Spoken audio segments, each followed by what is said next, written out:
Vice President of Diversity and Inclusion here at NASCAR. Why is that so important to you? Man, just because, like Uncle Clint, I came to my first race and just fell in love with the sport. And I've always just wanted to make sure that people who look like me had that same opportunity to fall in love with it, but it's exposure, right? Like it was a lack of exposure. I played football and basketball and stuff growing up.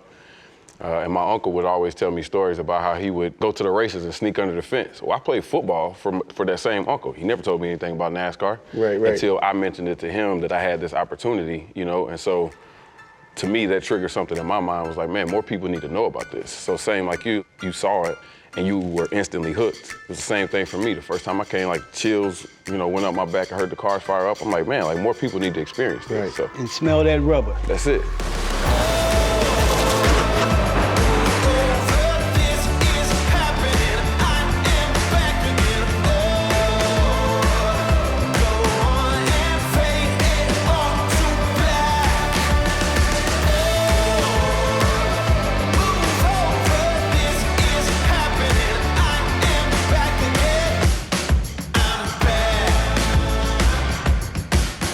Was your job created for you? Was there a person in front of you for that? Like, how did you come to be where you are now?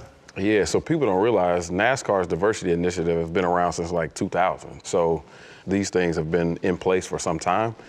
Obviously, over that time, you know, they've ramped up. They've gotten, you know, we've changed sort of the structure of a lot of those programs, right? So the D4D program, which Raja Karuth is in, you know, there was a situation where we were just paying individual teams to run these drivers, right? But what we started to find out was that probably wasn't the most efficient way. So we brought everything in-house under Max Siegel and Rev Racing. Those types of iterations and new reinventions, if you will, of those programs have certainly taken place. But when you ask, was it tailor-made for me? No, would be the answer to the question, I think, from a NASCAR standpoint, but I feel like it was made for me just because I have such a passion for the sport and also such a passion for making sure that everyone can experience it and such a passion for, you know, the culture, right? Is that like I want people to be able to come and experience it. And so I feel like it was tailor-made for me, but I'm from a corporate standpoint, I don't think it was. There, you know, the program's been around for 20 plus years. But I think that's the hardest part of growing an audience for people who haven't been exposed to it, smelt the rubber, heard the engines is, you know, watching it on television, like Channing said, the first time we sat down with Bubba it's just going left, left, left, left, left, right? So you really can't experience it. I think that's the hardest, I think that's the biggest challenge that you have. You need television, right? Like everyone knows that you absolutely have to have it. But if that's the only way that you're exposed to it, nah, like you have to come see it. It's one of those things that invigorates all of your senses, literally. And no other sport really does that, right? When you think about it, I mean, you can hear it, you can feel it, you can taste it. When people's like taste, I'm like, yeah, you know, if you're going some of these tracks, depending on where you're sitting, like you will absolutely get like grit and like asphalt in your teeth, you know, just from, you know, just inhaling and like they, you know, they dusting all that stuff up. So it's just one of those things. I mean, there's absolutely nothing like it in person. And I can say that while everyone may not leave a fan of the sport, no one leaves with the same perception of the sport. They always leave with the respect for it. Hold on, time out. You said there's nothing like it. I grew up and you know, having you in the stands, coming to my games, 13 years in the NFL. So you got NASCAR over NFL?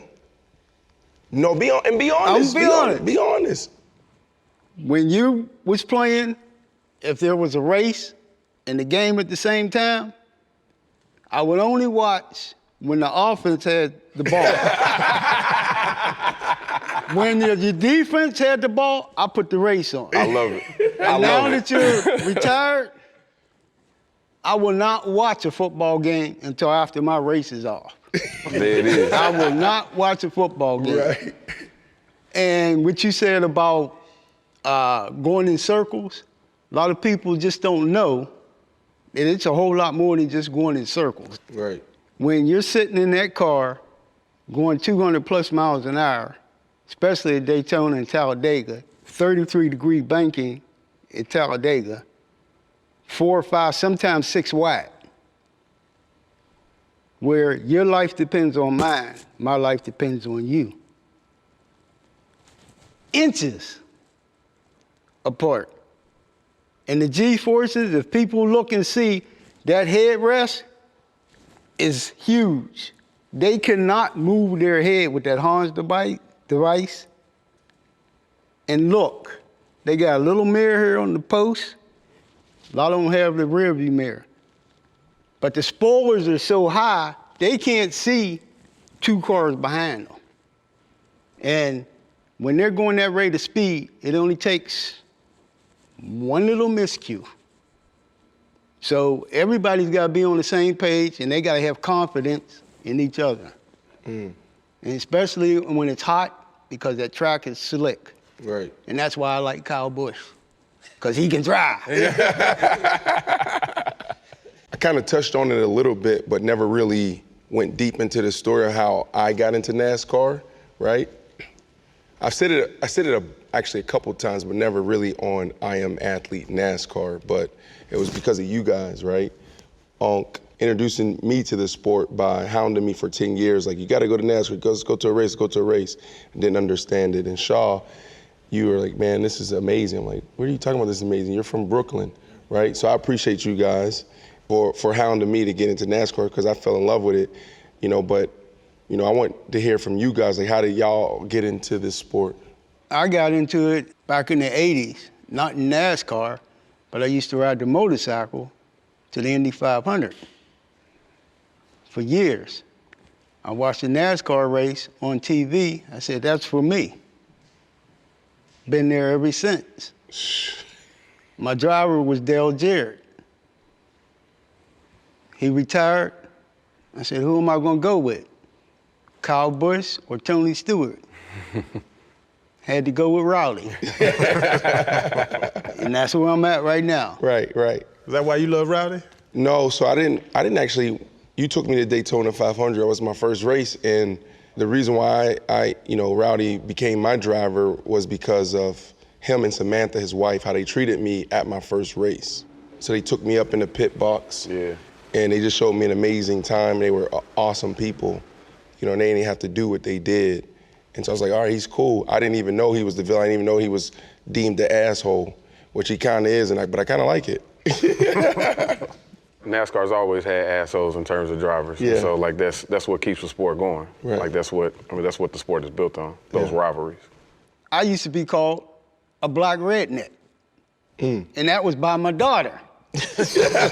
But she loved me. She was just making a joke. She called me a black redneck. Right. Because before I got my knees replaced, I had took my grandmother's cane, great-grandmother's cane. I took my 10-speed bike, took the seat off of it, got rid of the hose clamps, clamped it onto the cane, and I put it on my motorcycle when I used to ride here for the Coke 600. And when I got tired of walking.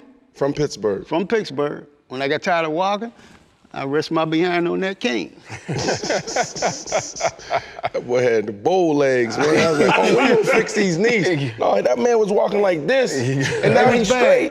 I'm being honest. It was bad. I love racing, all the Confederate flags, which I go to races. I'm coming here since 2000, Daytona since 2002. Atlanta, Labor Day weekend. I didn't let them Confederate flags bother me. I done been to 42 states in this country on my motorcycle. And I don't worry about what this person is gonna do or that person's gonna do. I'm going somewhere enjoying myself. But no, the Confederate flag was a big thing, because you're one of a few that, felt comfortable going to a race, seeing that flag waving. So, I appreciate you sticking it through, because, NASCAR appreciates you sticking it through. Right. How'd you get into it? My love for NASCAR just came from the love of cars. And seeing it on TV, Ford, Chevy, I know you work with all the big guys, and going to my first race, and like you said, you can taste it, you can smell it. Yeah, that's it. It changes you. Just not as a spectator, now you want to learn more, you want to be involved, you want to shake hands, you want to read up as much as you can. Now we have social media, so everything is on a phone or a computer. Right. And the amount I've learned just from NASCAR, it has taken me just more in depth with racing. Right. So to see a brother like be here, being a vice president in this sport, Right. it brings tears to my eyes. You know what I love about you know connecting with you on cars and NASCAR is like Yeah. you know the history. Yes. That's why I was like, y'all got to be on the show because you know he really is a fan, and I didn't know that you love NASCAR more than football. I didn't know that. I would have bet the other way. And for you, I mean, you're a historian. Yeah. I mean, you're talking to me about the first race that was broadcasted live on television. You're telling me about the first race, and you're telling me about the Wood brothers. You're telling me about, oh, you got to get the king on. You need to sit with this one. Like, yeah, but I mean, like, that's what our connection in this sport is. Yes. Because I'm learning right now, and you teach me. Yeah. And I think that's pretty dope. A dude from Brooklyn. Yeah. The streets of Brooklyn. Because Channing, when I told him he got to get the king on, he said, who the hell's the king? No, don't tell him that. Don't tell him that. You can't tell him that. Well, who is that again? What team is he on? Who he plays for? Quarterback, running back? He said, nah, but he's learning. He's coming along. All right, let's jump to 2022. Push the conversation forward. All right, the next gen car. How y'all feel about it? I like it, and I don't like it. Old school. I Speak like on it. I love it. Because Kyle Busch is going to be able to practice and qualify. Right. I don't like it because, like you were saying, I like to see him hit them 5 lugs. Yeah. On my 75-inch, I'm sitting across the room, and I got my binoculars, and when they come, not just them, the pit crews, I want to see if they hit all lugs. I know, but when you say 75 inch, no, because you said that you told this story before at dinner. When you say 75 inch, TV. so you're in the house with binoculars. Yes. That's where we was going. Yes. Yes, I'm across the room with my binoculars. Channing, you didn't know what he meant. And I was like, He didn't know what you I meant. sitting in your house with binoculars in front of the TV. trying to see the screw gun Yes. that close?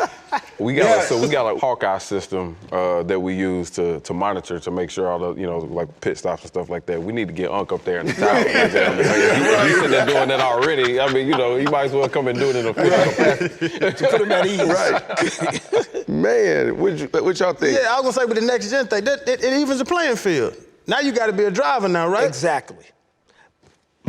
My view on the next gen is just safety. Safety. I've watched guys flip. I watch people die. Watch people get severely injured. Safety. I don't care if it had 10 lugs, 2 lugs, 1 lug. Safety. Whatever it does to bring that person home at the end of the race. Yeah, no, that's key.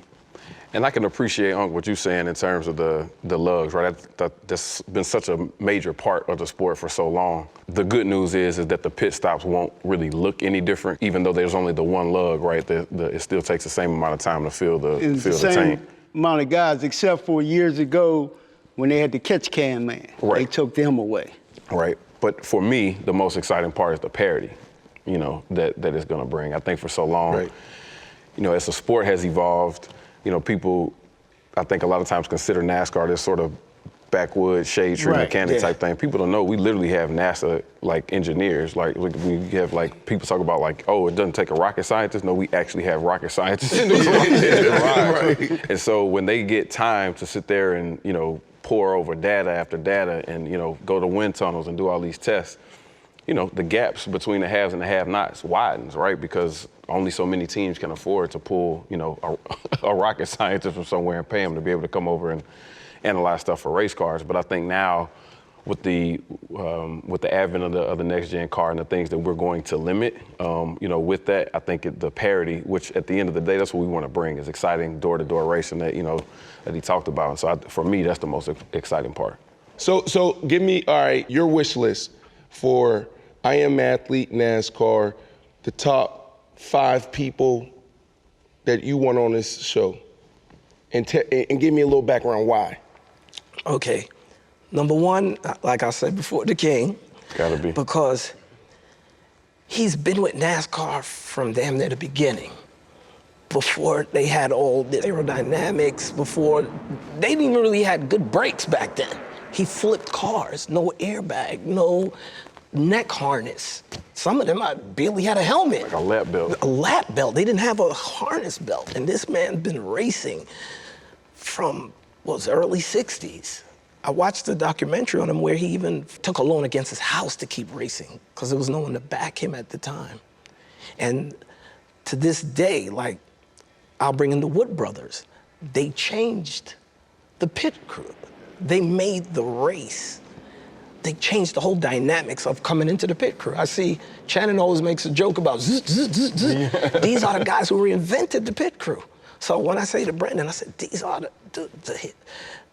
the gods of NASCAR. The gods. So try to get them on the show before they, pass away. They're in their 80s and 90s, and, but these are the guys I look up to when it comes to NASCAR. All right, that's 2.